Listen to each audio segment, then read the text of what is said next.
કચ્છ જિલ્લામાં સરકારી જમીન પર જેટલા પણ દબાણો કરવામાં આવ્યા છે તે હાલ દબાણ દૂર કરવામાં આવી રહ્યા છે અને તંત્ર દ્વારા ડિમોલેશનની કામગીરી શરૂ કરવામાં આવી છે। ત્યારે વાત કરવામાં આવે તો ગાંધીધામ, જૂના કંડલા, આદિપુર, તુગા, નાના વરનોરા, દનારા, ખાવડા, નખત્રાણા સહિતના કેટલાક વિસ્તારમાં મસ્જિદ, દરગાહ તેમજ વકફ સંપત્તિ અને મકાન તેમજ દુકાનો પર બુલડોઝર ફેરવવામાં આવી રહ્યું છે અને એક નિર્ધારિત સમાજને ટાર્ગેટ કરવામાં આવી રહ્યો છે। ત્યારે આ અંગે આજ રોજ જમિયત ઉલેમાએ હિન્દ દ્વારા કચ્છ કલેક્ટર સમક્ષ રજૂઆત કરવામાં આવી હતી। તેમના દ્વારા જણાવવામાં આવ્યું હતું કે 3 દિવસની નોટિસ આપવામાં આવે છે, પરંતુ બીજા દિવસે તલાટી હાજર નથી હોતા, પછી રજાનો દિવસ આવી જાય છે અને ત્રીજા દિવસે તેઓ બુલડોઝર લઈને તે સ્થળ પર પહોંચી જાય છે। આથી ખાલી કરવાનો કે રજૂઆત કરવાનો સમય જ નથી મળતો।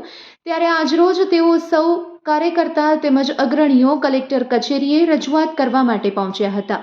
આવો આ અંગે વધુ સાંભળીએ તેમના જ શબ્દોમાં।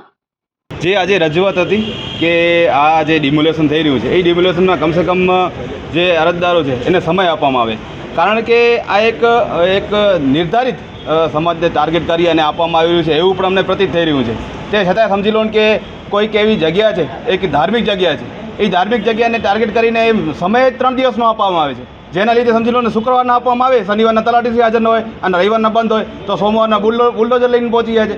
તો તમારી આજે જે ખુલ્લી કરવાની જે તમે કહો છો દબાણ ખુલ્લું કરવાનું આવે છે, આ કોઈ દબાણ ખુલ્લું કરવાનું મને નથી લાગતું કે તમે દબાણ ખુલ્લું કરી રહ્યા છો। આ તમારે ફક્ત ને ફક્ત ટાર્ગેટ કરવાનું છે, કારણ કે જો તમારે કોઈ રજૂઆત જ સાંભળી હોય તો રજૂઆત માટે સમય આપો, કાગળિયા જુઓ।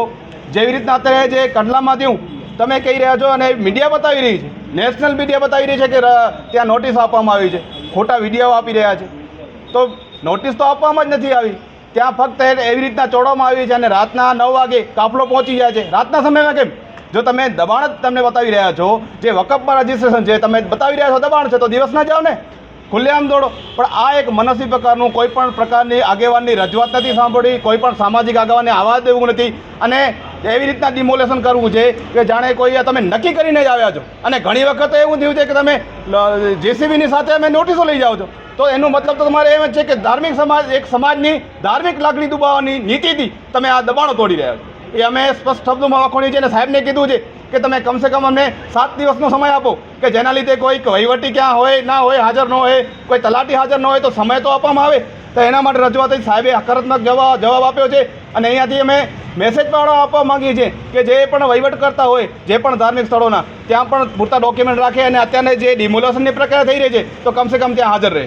કારણ કે આજથી 5-7 દિવસ પહેલાં કચ્છ મુસ્લિમ સમાજ એક આવેદનરૂપી રેલી સ્વરૂપે અહીં કને હાજર થઈ અને હજારોની સંખ્યામાં જ્યારે હાજર થયા હતા ત્યારે કલેક્ટર સાહેબે કીધું હતું કે અત્યારે ડેમોલિશન ચાલુ છે, એ પ્રમાણે કાંઈક કાગળો તમે રજૂ કરો અને એના પછી બધું કરશું અને મુદ્દત આપશો, એવું કંઈ થયું નહીં। એટલે ના છૂટકે અમારે પાછો આજે કલેક્ટર સાહેબને રૂબરૂ રજૂઆત કરવાની હતી, કારણ કે સાહેબે જે તે વખતે કીધું હતું કે ભાઈ કાગળો તૈયાર રાખજો। એવા ઘણા કિસ્સાઓ બની ગયા જેમાં કાગળો રજૂ કર્યા પછી પણ સરકારના તંત્ર દ્વારા રાતના મોડેથી તોડી પાડવામાં આવે છે।